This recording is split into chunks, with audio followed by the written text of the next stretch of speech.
Good afternoon, and thank you for attending today's webinar. My name is Jennifer Cooley, and I am the Education and Outreach Manager for the State Historical Museum. During 2021, the State Historical Society is commemorating the upcoming 175th anniversary of Iowa's statehood. The Iowa History 101 webinar series, which focuses on the past lives of Iowans, continues on the second and fourth Thursdays throughout the year. You can learn more about this series and all of our programs on our website at iowaculture.gov. Please remember to sign up for each webinar you would like to attend, and don't worry if you can't watch live, all presentations will be recorded. Today we will learn about Iowa's bicycling history, from the earliest days of two-wheeled travel to the world-famous Ragbrai. Our speaker, a cyclist himself, helped research and create the award-winning exhibit, Riding Through History, currently on display at the State Historical Museum. A few housekeeping points before I introduce our speaker. Everyone came into this webinar on mute with cameras off. Closed captions are available by clicking the closed caption button on your screen.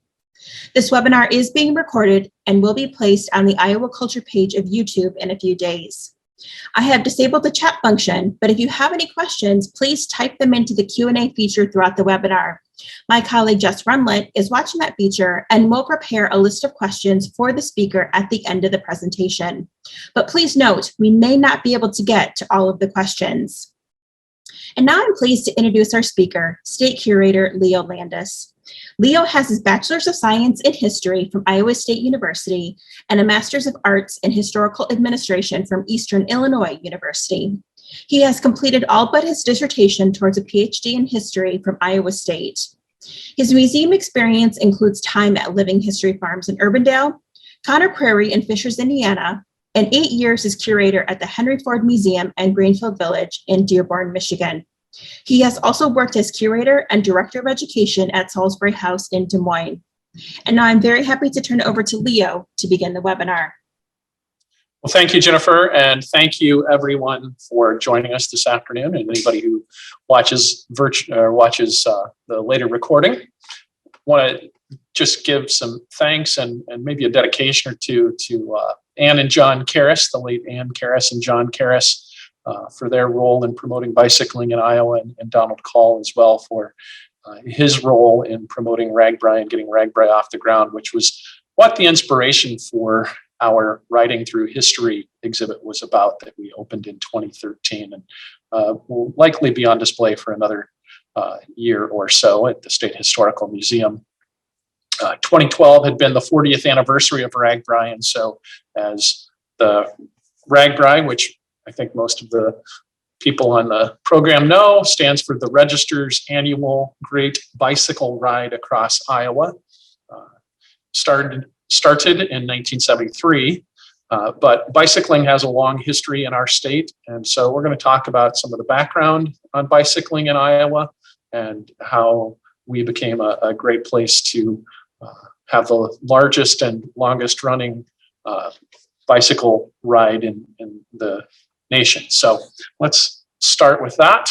And I want to say the beginnings of bicycling actually start with the French Velocipede, and that's Velocipede. And the early Velocipedes were really a bicycle without pedals, usually in this pre-1860 era, would have a seat on it and would almost be like a bicycle, again, without pedals, and you would just push yourselves around. And so here's an ad from the Burlington Hawkeye, the newspaper out of her first territorial capital, from April 17th, 1851. We're actually a state, and listing some things at a store that's down in Burlington, and Burlington, being on the Mississippi River, had access to a wide variety of items. And so my suspicion on the Velocipede that is listed in this advertisement on the fourth line down, last word, is that it's probably something a little bit like a child's toy, like the more contemporary play school tyke bike. And so might have been a four-wheeled device, but that's my suspicion on this 1851 advertisement for a velocipede. They were made for adults at this time that were two-wheeled, as I said, and would be a push device, no pedals on those earliest velocipedes. And those do go back to the late 1790s, early 1800s as an adult form of recreation was really how the earliest velocipedes were promoted in France and in Europe and the United States. And so after the Civil War, and this happened so much in our country, the Industrial Revolution was underway prior to the Civil War, but things really do take off after the war ends in the United States. And so you see this ad from the Muscatine Weekly Journal of March 1869 saying, why don't someone organize a velocipede school in this city? We see that Davenport, Clinton, Iowa City, Burlington, Dubuque, Cedar Rapids, and other cities are having them, and that in every instance they have proved a success. Well, what's a velocipede school? These were really not a way to teach people to ride, but were a form of entertainment. And I'll show you an advertisement for one here in a minute. But velocipedes were really taking off in late 1868. And so very early in 1869, they're being promoted across Iowa, both as a form of entertainment that people would come and watch. So that's what a velocipede school was, where there would be people performing, trained riders inside an enclosed hall, like a dance hall inside of a building, and showing exactly what you could do on velocipedes. So admission would be charged, and so velocipede schools do go to Iowa in the early 1869 period. And just as another reference, velocipede fever was taking place. And so on the Sioux City Journal of February 25th, 1869, there's a little column dedicated to velocipede items in the Sioux City Journal, and saying about 15 towns in Iowa have the velocipede fever. And then the New York Sun calls Weston the human velocipede. And so velocipedes getting used in popular culture, but as Muscatine had asked for a velocipede school, well, here you see an ad from February 25th, and excuse me, that date on that Muscatine Journal ad is actually a May 11th, 1869 date on that one. I did not update that. So it's a May 11th date, and saying that this will positively be the last appearance of Miss Schuler, the most graceful velocipedestrienne in the United States. Edith Schuler was a young woman from Chicago who was adept at riding a velocipede. And so she was touring the Midwest as part of Ham and Brennan's Velocipede School. And the fee was 10 cents, as the ad states at the bottom of the piece here.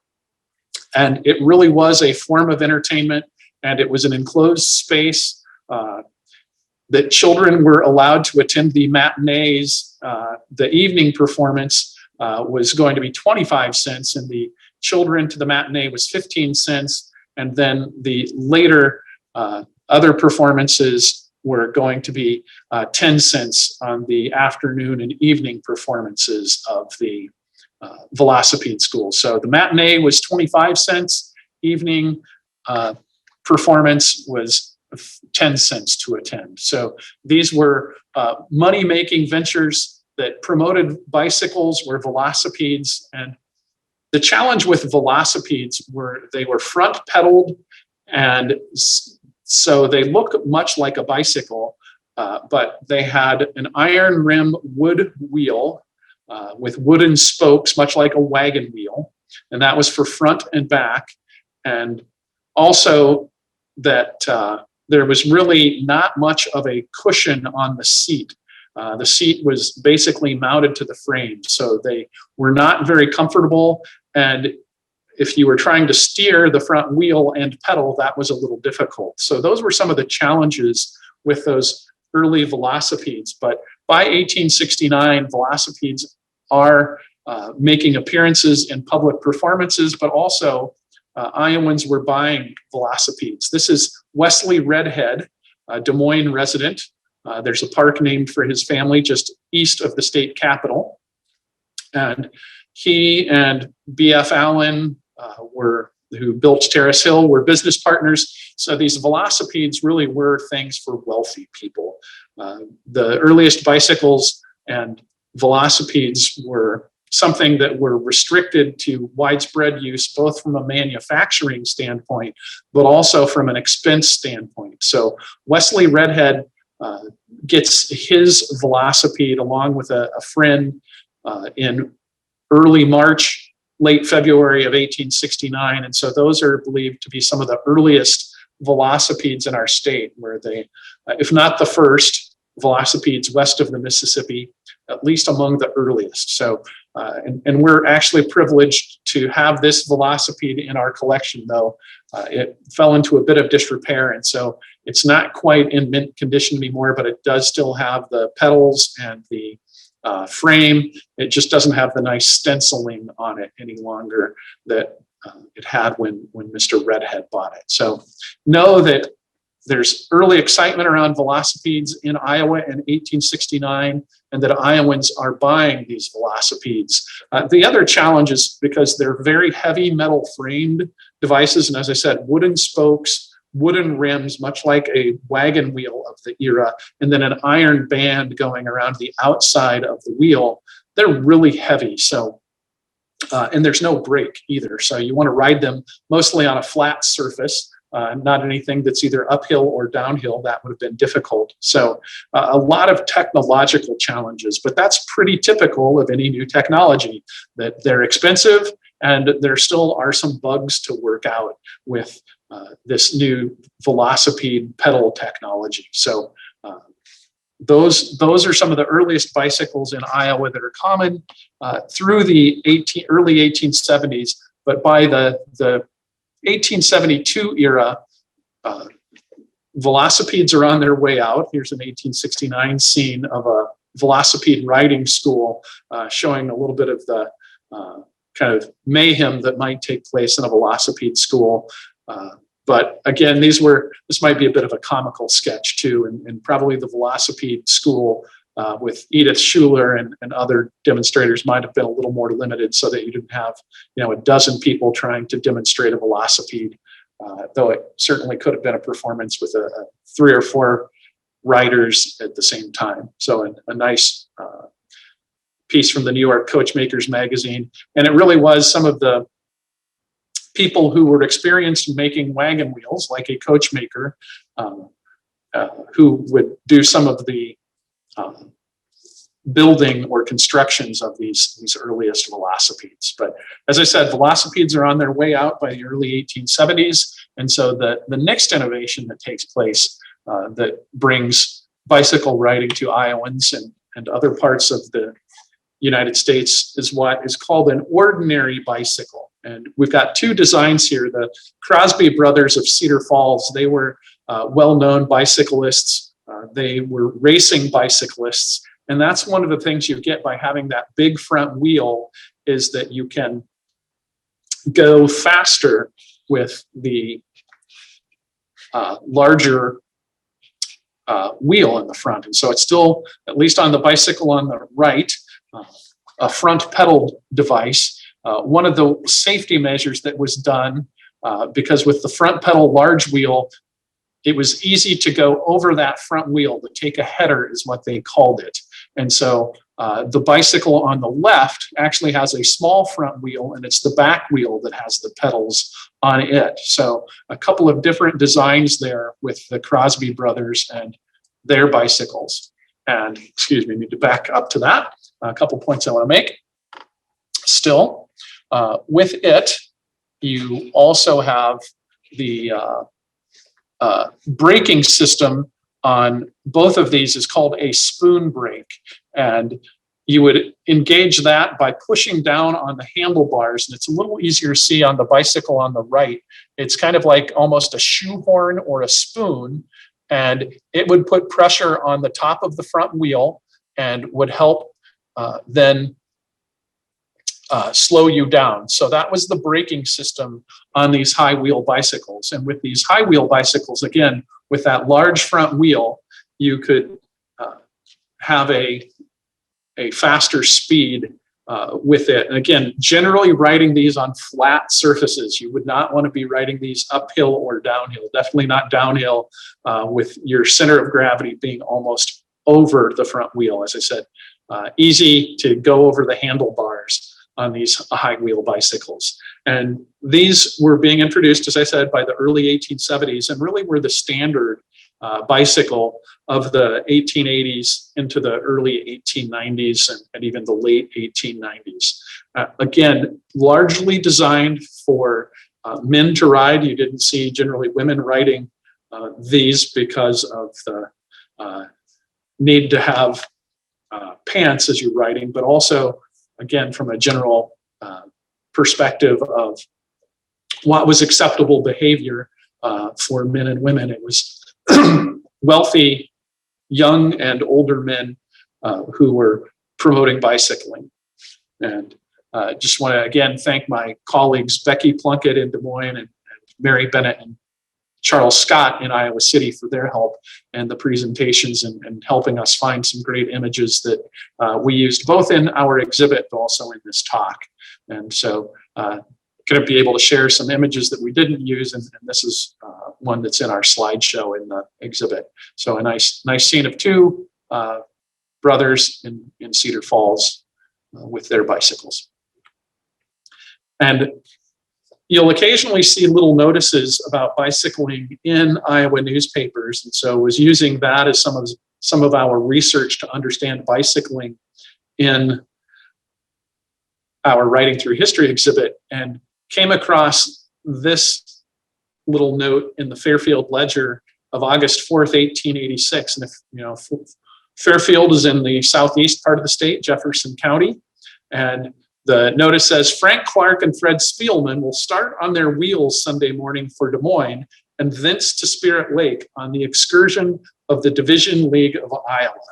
Well, in 1880, a group nationally called the League of American Wheelmen was founded, and bicycling clubs really are taking off then in the early 1880s around those high-wheeled bicycles. And so here's a couple of men from Fairfield who are going to ride their bicycles from Fairfield on dirt roads up to Des Moines and then to Spirit Lake.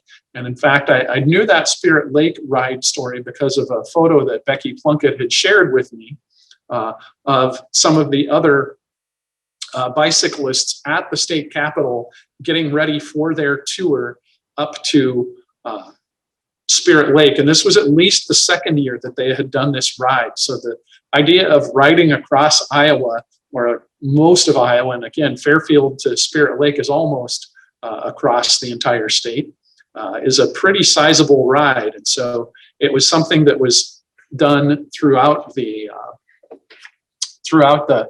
1880s of longer bicycle tours, and a really great shot. And you can see this is one of those clubs. They all have similar apparel. They all have similar helmets, and they're all riding those high wheel bicycles. So a nice shot of the state capitol there.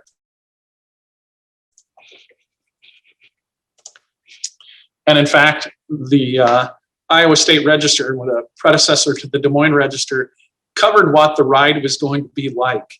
And so it was going to be a ride that took off on a Monday morning and finished on a Saturday. So almost a full week. It's a 6-day ride in this case that goes from Des Moines to Spirit Lake. The first day was going to be Des Moines to Adel, and they would pass through Waukee on that ride. And so not too bad, 23 miles, but still, you know, that's a couple hour ride or so on a modern bicycle. I can't imagine doing it on dirt roads. It probably paralleled, for those of you who know central Iowa roads, Highway 6 or Hickman Road, as we think of it today. So that would have been the first stretch of the ride. And then the next one is almost what is part of the Raccoon River Valley Trail ride. So going from Adel to Redfield to Linden to Panora. And so that's the that part of the ride, but then goes all the way up to Jefferson. So a pretty healthy ride that day. And the note references the 1885 tour. So we know that there was at least another tour the year before. And then Wednesday goes from Jefferson to Fonda. And then the next day from Fonda to Storm Lake. And part of that, because they had heard that the roads between Fonda and Storm Lake were not in great shape, was going to be by railroad. And that's a little bit like a Ragbrai route a few years ago. And some past years, I know, again, in reverse, I rode from Storm Lake down to through Newell and Fonda and then into Fort Dodge as part of a ride. So a little bit different path, but again, a similar route that sometimes gets ridden today as part of Ragbrai's, only in this case in reverse. And then the next day's ride, the Friday date, was going to be going from Storm Lake to Spencer, passing through Sioux Rapids as part of that ride. And then the last day was from Spencer to Spirit Lake. So Clay County to Dickinson County, passing through Arnold's Park. And then it also lists the details on the return ride home was going to be by railroad for the riders. So giving details on how people could follow them and pay attention to what was happening, and that other people could join along if they wanted to. So a little bit like a Ragbrai ride, only in reverse, again, going, in this case, from Des Moines to Spirit Lake. But as we said, we know that a couple of men from Fairfield did the ride as well, riding from Fairfield to Des Moines. So really interesting account of ride from Des Moines to Spirit Lake as a cross-state ride, or a partially across the state ride. And really, this bicycling does become really popular all across the state. So a nice photo of a transition period photo where the two men on the left have safety bicycles, and then you have the high wheel bicycles being used by most of the men. There's one other man with a safety bicycle, second from the right as well, but a nice shot at Iowa College in Grinnell, which today is Grinnell College, from 1891. So that's the transition that's taking place in the 1890s, is going from these high wheel bicycles to what were called at the time safety bicycles. And we'll talk about some of those changes. But the challenges, again, to the high wheel bicycle is that you've need to be in proper apparel, and there's a fairly expensive cost to these bicycles. So it's generally middle class, or what we would consider middle class to wealthy men who are riding these bicycles. But it's not just men who are doing this.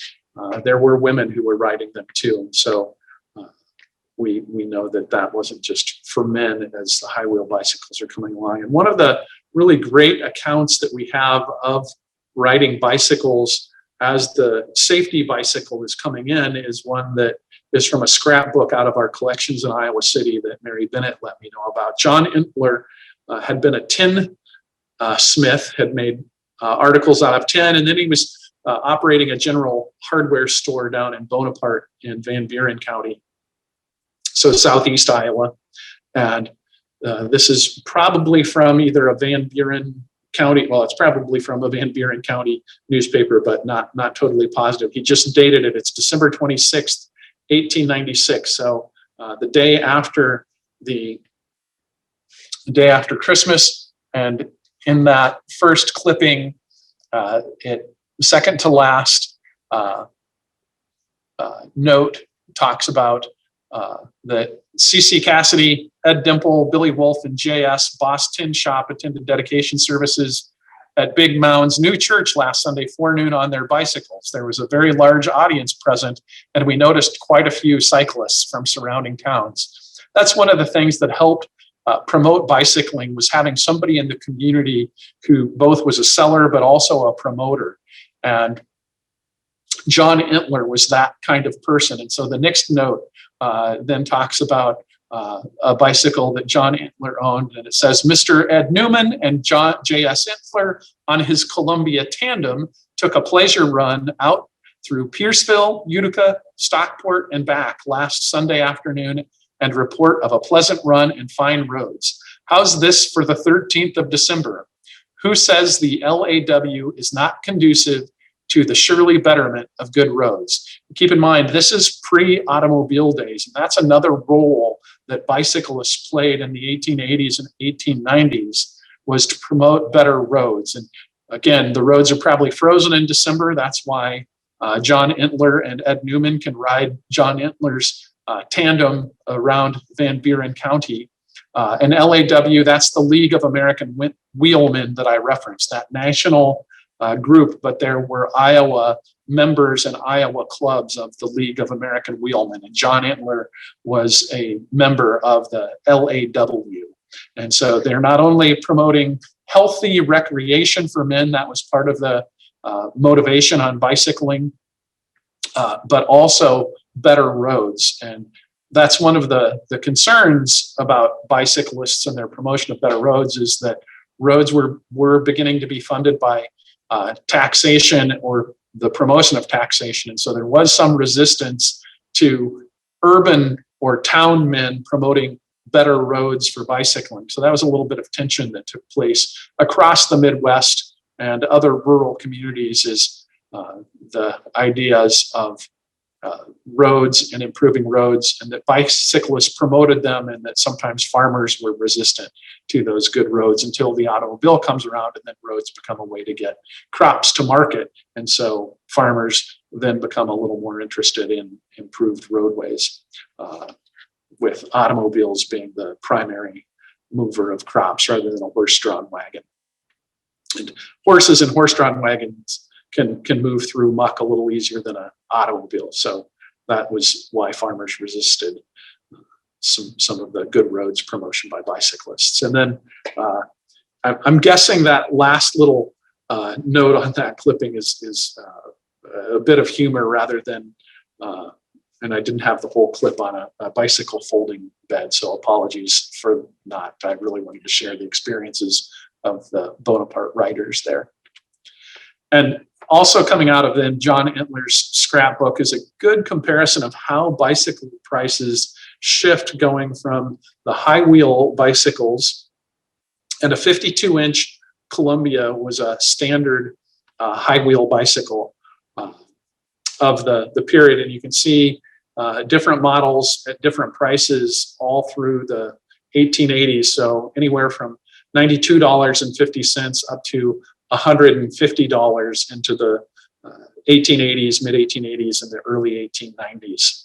And I like the note that the prices of, again, those high wheel bicycles are called ordinaries, so that the prices would vary about $2.50 per inch up or down, depending on the wheel size. So, a 52-inch high wheel bicycle ordinary is going to be more expensive typically than a 51-inch, and so on as you change wheel size. And wheel size would go down into the 30-inch range at times.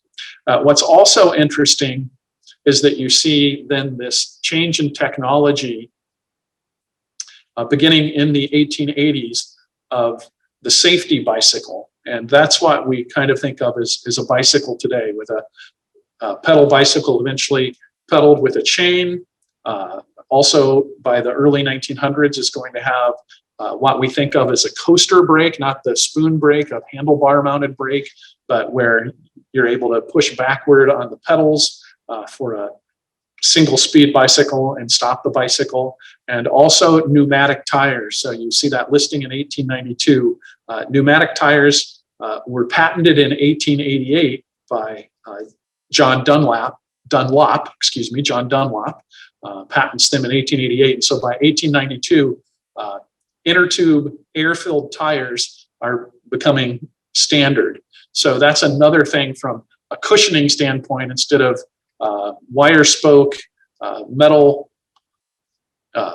rimmed wheels with maybe a rubber lining of those ordinary bicycles. In fact, usually had a rubber lining to help cushion that ride. By 1892, you've got pneumatic tires, what we think of as a modern tubed tire today.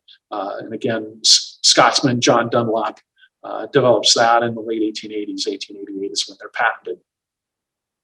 And designers and manufacturers are still experimenting, and so there are some chainless models. It's where a shaft drive from the pedals drives the back wheel with a set of gears. But the advantage to that gear with a larger front gear to a smaller gear helps with a little bit of the speed and ability to make it up and down hills a little easier with chain drive. So you can see how prices really by 1900 drop. So whereas in the early 1880s and early 1890s, maybe 200,000 bicycles would be sold in a year. By the early 1900s, manufacturers were selling over 1 million bicycles a year. So the bicycle becomes something common on farmsteads across the United States and in Iowa because its price goes down and because it's much more functional with the braking system and the pneumatic or the inner tube tires. So nice little clipping from John Entler. And Entler did sell Columbia bicycles down in Bonaparte, as we said, in Van Buren County. So a couple of ads that show the price shifting, and Columbia was the premier bicycle maker of the late 1800s, early 1900s, or at least the mass-produced, widely available bicycle. So no shock. And I love the ad on the left showing the stylish young woman getting a drink at the farmstead from the farmer as she's out on an excursion on her safety bicycle, and showing the costs anywhere from $30 up to $75. $30 is the cheapest for the Hartford model, and then the newest model of the Columbia, that was the top line for Pope Manufacturing Company, was $75. And then that shows the chainless bicycle, the shaft bicycle. I'm not sure that hill climbing was easier on the chainless bicycle, but that was how Pope Manufacturing was marketing it. So a nice clipping there as well. And I just wanted to talk a little bit about, besides being recreational, bicycle racing was common at fairs and across the state then from the late 1880s into the early 1900s as a competition was when that really took off. And here's something from the Ottumwa newspaper of 1899 showing different classes. And I liked this one. If you look on the far left column, in the professional 1 mile open in the second heat, it lists the person coming in first, Major Taylor of Worcester, Massachusetts. He was actually, I believe, an Indiana native. Came out of Indianapolis. He was the premier bicycling racer of the late 1890s, mid 1890s, or late 1890s. A black man and really nationally famous. And so Major Taylor was coming to Iowa, participating in bicycle races, finishing first in the professional 1 mile open in the Ottumwa races in 1899. He also competes in the professional mile handicap. That's the third column over from the left. And he comes in second in his heat, and then he finishes in sixth in the actual competition, the finals listed down below. So Iowa is attracting some of the premier racers of the day. And then I also noticed as I was looking at this, and if you look in the open 1 mile amateur, that's the fourth column from the left, you'll look at the second heat, and the second place finisher is a young man from Rockford, Iowa, F.S. Duesenberg. Well, that's Frederick Duesenberg, whose mother and father had immigrated from Germany to north central Iowa to the town of Rockford, and he and his brother, August, are building bicycles in the late 1890s up in north central Iowa. And so he's competing, and in the finals, he comes in second in that race, FS Duesenberg, Fred Duesenberg. And then it's Fred Duesenberg and August Duesenberg who come to Des Moines as car manufacturers in the early 1900s and make the Mason automobile, which we have one in the collection, and also then go on to form their own automobile company. And so this was not only were people that were experimenting or racing bicycles, enjoying that aspect of it, but in the case of the Duesenbergs, it set their career as developers of automobiles. So I thought that was fun that this also shows you that the Duesenbergs were racing across the state, as well as Major Taylor, nationally significant black racer, coming to Iowa for a bicycle race. So that's one where I think there's some more research to be done on these stories connected to bicycle racing in our state. And as I said, with the advent of the safety bicycle, we know women would have experimented likely with ordinaries, but it's really the safety bicycle that launches equality in bicycling. And so a nice shot of Jefferson's bicycle days, about the year 1900, and a nice scene of a dozen plus young women stylishly ready to go bicycling, and young women of all ages, really, or women of all ages, from a nice girl there in the front center to some older women in the background. So a nice shot there. And really it was becoming more and more recreational then in the early 1900s with those air-filled tires, springs on the seats. And again, you can see not all women were riding step-through bicycles. Some of them were using what we'd think of as a standard frame today. And so Iowa newspapers were promoting, though, what the latest styles were for women bicyclists. And again, here you see with the rise of the safety bicycle in the early 1890s that, this, I think, was Correctionville is where the Sioux Valley News might have been, Northwest Iowa newspaper anyway. But bicycling is becoming so widespread and so pervasive by 1890 that Iowa newspapers of all sizes are carrying stories and discussing the fashion of women bicyclists, talking about it in Paris, but this is what will inspire women then across Iowa. I love that the style on the lower left is brown Scotch tweed. So we have a well-known tweed ride in a normal year in Des Moines. So it usually happens in the winter. And so tweed is something that was being sported by bicyclists going back to the 1890s. And then you have a dove-colored serge is what the other bicyclist is wearing there on the upper right. But not everybody was convinced, and I used to really joke about this, but not everyone was convinced that bicycling was healthy for women. And so there was a national organization called the Women's Rescue League, and I used the Dubuque Herald's story on them, but it really was a group who, was launching a cultural crusade against this new recreation form for women. And so they draft a series of resolutions that get printed across the country.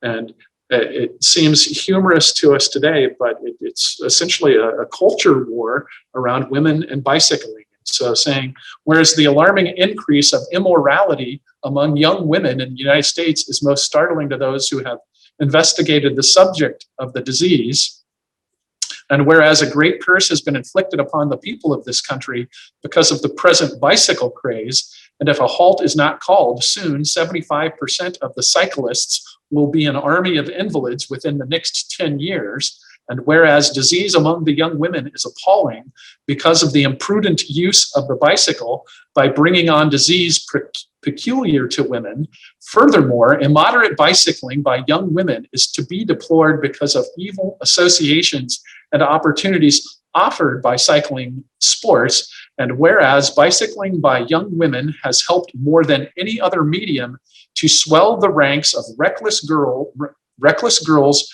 who finally drift into the standing army of outcast women of the United States. And whereas Bicycle Run for Christ by so-called Christians should properly termed Bicycle Run for Satan, for the bicycle is the devil's advance agent morally and physically in thousands of instances. And so it goes on to say, any good Christian would not want women riding bicycles. And it really is giving women more liberty. Susan B. Anthony was talking at about the same time about how nothing had led more to independence among women than bicycling and giving them freedom to associate in whatever way they wanted. So there's this pushback against bicycling, both for moral but also health reasons. So there's a bit of a culture war, as I said, going on around bicycling in the late 1890s. So not everyone is convinced that bicycling by women is something to be promoted. And as I said, newspapers across the state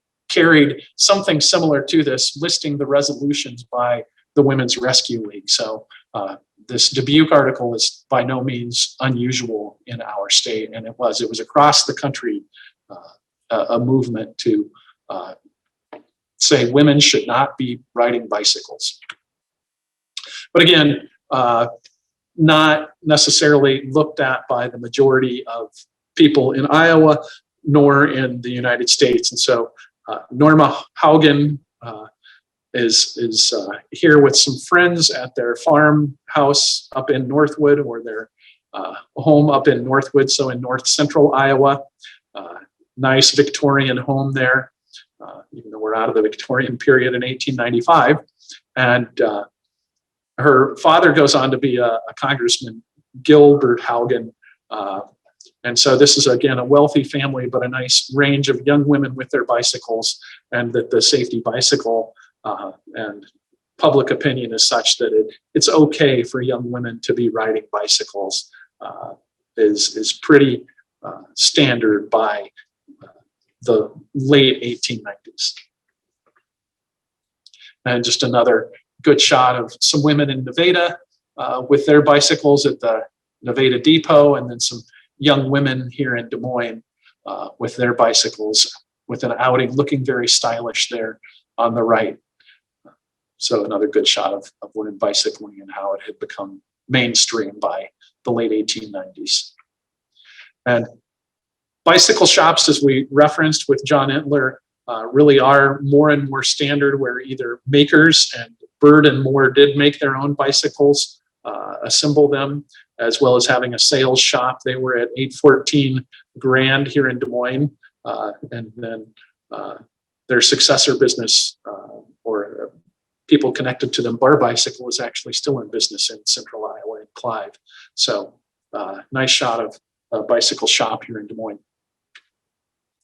And a lot of us got our start using tricycles. This is young Robbie. We don't have much more information on that, on his tricycle in Benton County. And then a nice shot of again, a nicely dressed young woman getting some work at a gasoline station here in Des Moines, maybe oiling her chain or putting her chain back on for her. Looks like maybe she's taken a fall. She's got Band-Aids and some scrapes on her knees, but looking in good spirits there as she's getting her bicycle back in an operating condition.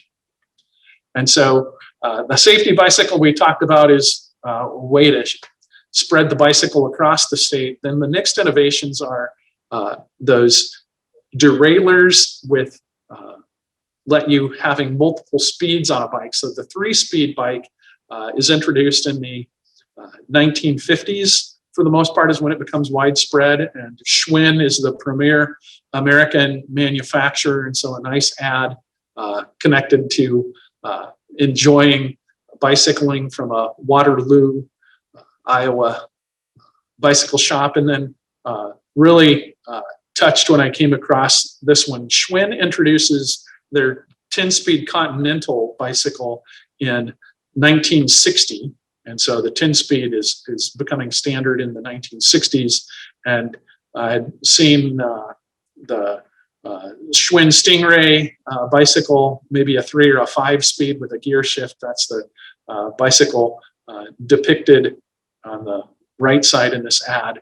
It's Zug Garage and Cycle Shop, but you'll note that if you can make it out, that the owner of the shop is Charles Harper of Muscatine. And Charlie was such a big help on our Riding Through History exhibit, and his son Greg was very helpful too, but Charlie just passed away this year. And so great ad connected to what is today Harper's Cycling in Muscatine.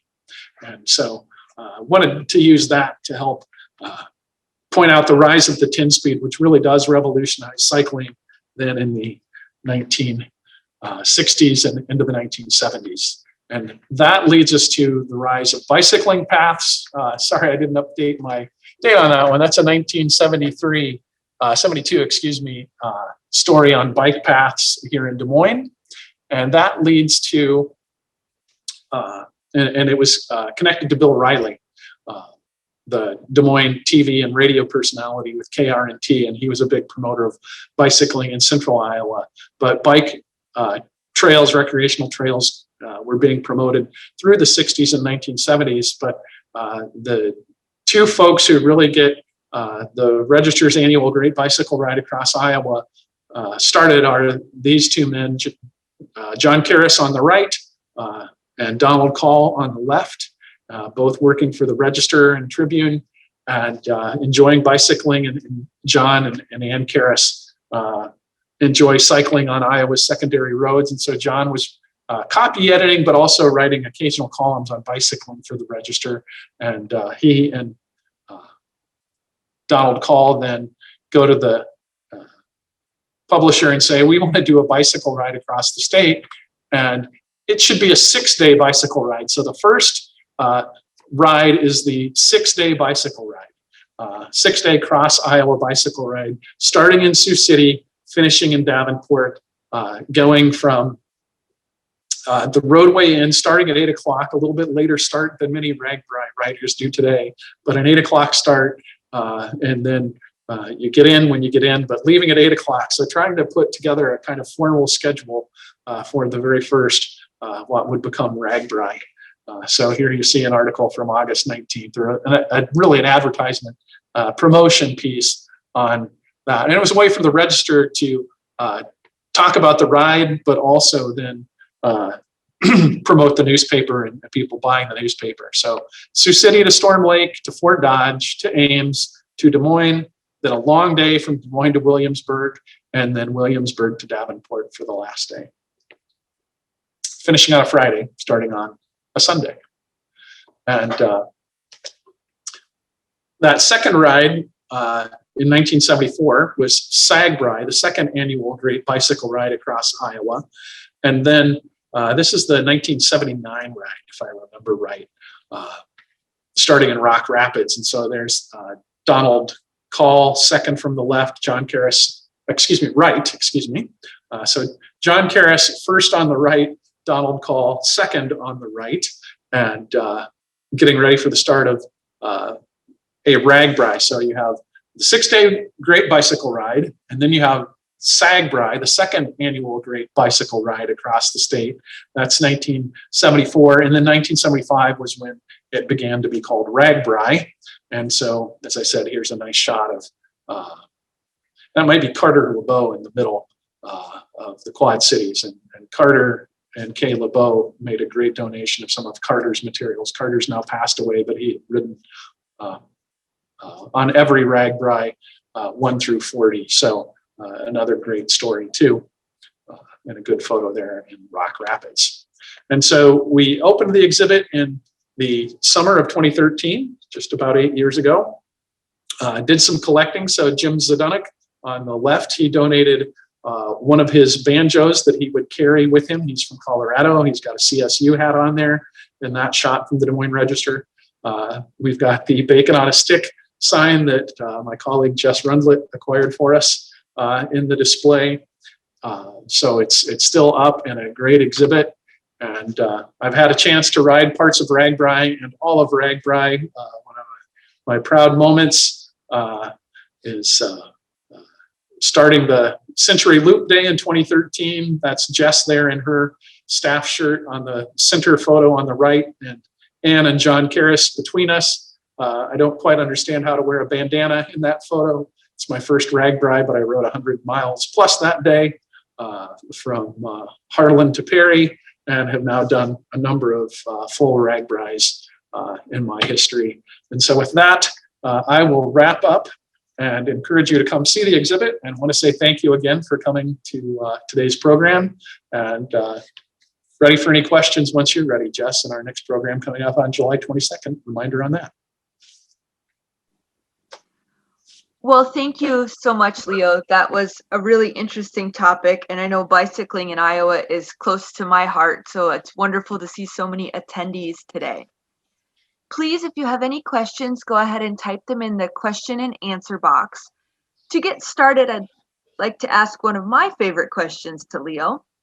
Leo, could you tell us who was Clarence Pickard and what was his role in the first Ragbrai? Yeah, so that's one of the drawbacks to these programs is I can't tell every story. And in 1973, longtime farmer from Warren County down around Indianola, Clarence Pickard, had been in the Peace Corps, and so he was in his 80s. I think he was 83 or so in 1973. And he thought it sounded like a fun idea. He hadn't been bicycling much, but he thought it sounded like a fun idea to ride across the state. So here's this 83-year-old man, and he bought a used Schwinn Super Sport, and it was a step through, so it, what sometimes gets called a women's bike. And Jess and I had the good fortune to talk to John Karras about that. We've lost Clarence Pickard, of course, but John told us the story that, you know, people were just waiting to see if Clarence was going to survive every day. And so the Register picked up on that story. And actually, the day that they were in Des Moines, they sent a young reporter named Chuck Offenberger to interview Clarence and get his story. And he just said, you know, I thought it sounded like a good way to hear what young people were doing and a good way to see our state. And so people just became enthralled with seeing whether Clarence was going to make it across the state, which he did. He was usually the last person in every day. The quick, fast story that I'll share too is on the Des Moines to Williamsburg day, somewhere around Altoona, he takes a wrong turn and gets on Interstate 80 for a while. So there's a great Des Moines Register little story, besides the really good feature on Clarence Pickard getting picked up by Iowa State Patrol and pulled off I-80. And the quote is, "You get me out of here quick." So, you know, the speed limit was only 55, but Clarence had a set of adventures on that very first what we think of as Ragbrai today. And so he really captured, I think, the spirit of the bicycle ride, that it is for everyone. You just take your time. It's not a race, it's a ride. And you enjoy the people that you meet, and you enjoy the communities that you get to see across our state. And so Clarence Pickard, his bike is that he rode is at the Warren County Historical Society. They loaned it to us for a while. We had it when we first opened the exhibit. And so a really fabulous story on one of those people who was instrumental in Ragbrai taking off across the state and eventually nationally and internationally. Thank you. Thank you, Leo. The next question is, what are some of your favorite Ragbrai artifacts, stories, or figures in the exhibit? And I'm going to go ahead and answer this one too. And certainly one of my favorite artifacts is connected to that sense of community around Ragbrai. It's really the same thing Clarence Pickard was looking for in the 1970s when he joined the ride. There is an artifact on display in the exhibit at the State Historical Museum, and it is a hand-painted pie report card. I saw it hanging in a tree in Nemaha, Iowa, I believe on Ragbrai 2012, and said that is something the State Historical Museum of Iowa needs. What's more Ragbrai and Iowa than pie? And certainly they are bragging they had the best pie in Nemaha, so that's a fun one. And another nice story told in the Riding Through History exhibit is a bicycle from a gentleman named Van Zimmer. He's from my hometown of Vinton in Benton County. And in the mid-70s, he and his wife took their wedding gift money and bought bicycles. He was able to donate his bicycle to the State Historical Museum of Iowa, along with the canceled check that he used to purchase that bicycle. Her bike was long gone, but that's a really fun story in the exhibit. So what about you, Leo? What are some of your favorite Ragbrai artifacts, stories, or figures in the Riding Through History exhibit? Yeah, the Van Zimmer story, of course, is a good one. And what's kind of coincidental is he had wanted to go on that first 6-day ride, but he was trying a case. And so the same day that the Register runs the story on the last day of the 6-day bicycle ride, it actually, below the fold on page 1, has the Van Zimmer case that he was involved in and why he couldn't ride on the first one. So his bike is a second annual bicycle ride. And then connected to that second annual bicycle ride, we've got a set of notes that a young woman from Grinnell and Dyke at the time, Jennifer Hiddlebaugh, sent us, and she kept track of her food expenses on Ragbrai in 1974. She spent $13.62 over the 400 miles that she rode on Ragbrai or Ragbrai. So anybody who's ridden Ragbrai today knows you spend a little bit more than $13.62 maybe at a single meal if you're getting food and drink and trying to carb up. So try to eat your carbohydrates, I should say, though. That's not too out of the ordinary for a single meal or a couple meals or a meal and a snack. But the fact that Jennifer spent $13 and she kept good records. I think she spent $2 and a couple of cents like on a new bolt and some other accessories too. So her Ragbrai expenses were under $20 for the second Ragbrai. And then we also have... Leo, on that note, we just had a comment come in from David Kittleson, who shared most of the food was free on Ragbrai. People just wanted you to stop. Yep, very good. Thank you for that. And then Rose Olinger, who grew up in the Panama, Iowa area, she was riding, I think, in 1976 on that ride. And her dad was a farmer, and I think both to hear what was happening in the world and to listen to music and maybe some weather reports too at different times. Her dad took a metal, then Band-Aid brand Band-Aid box and cut it down, mounted a bracket to it so that she could mount it to her handlebars and carry her AM transistor radio with her as she rode. So in the pre-MP3 USB MP3 player days, there were still people carrying their music with them in 1976. So Rose Olinger's story is a good one too. And just really grateful for everybody like Team Flamingo and Team Weiners, other people who, actually last one for me, because I want to try to leave one more question maybe. Our colleague, Angela Stanford, who was part of our advisory committee, and this was something that was important to us, is, to remind people that there is a risk when you're riding bicycles. And so we have a section on the injuries and regrettable deaths that happen at times in bicycle riding. And so Angela was riding, I think it was her 2010 ride, but I might be off by a year or two. And she's a very experienced and safe rider, but she had something go wrong and she went down and she broke her arm. And so had to stop her ride. And she was telling Jess and I about that sling that she still has that she had her friends sign. And this is 2013 as she's telling us this story. And I said to Angela, just as a museum person, I said, Angela, that would make a great museum artifact. And so as a museum person and on our advisory committee, was able to convince Angela to donate her sling. And so that was, again, important to us to say, there is a risk anytime you're on a bicycle and riding, so to try to promote caution. And so Angela Stanford's broken arm sling is another favorite artifact. Compelling story because Angela didn't get too injured, and she went back and finished the ride on her own in October. Thank you. And now we have 1 minute left, and I don't see any last minute questions. So I will go ahead and wrap up. Oh, one last question. Is there any Ragbrai memorabilia you wish you had at the State Historical Museum? Well, we do have a Ragbrai ridden bike, so that's good. And we've got those Ragbrai notes and a few other things from Jennifer Hittelbaugh.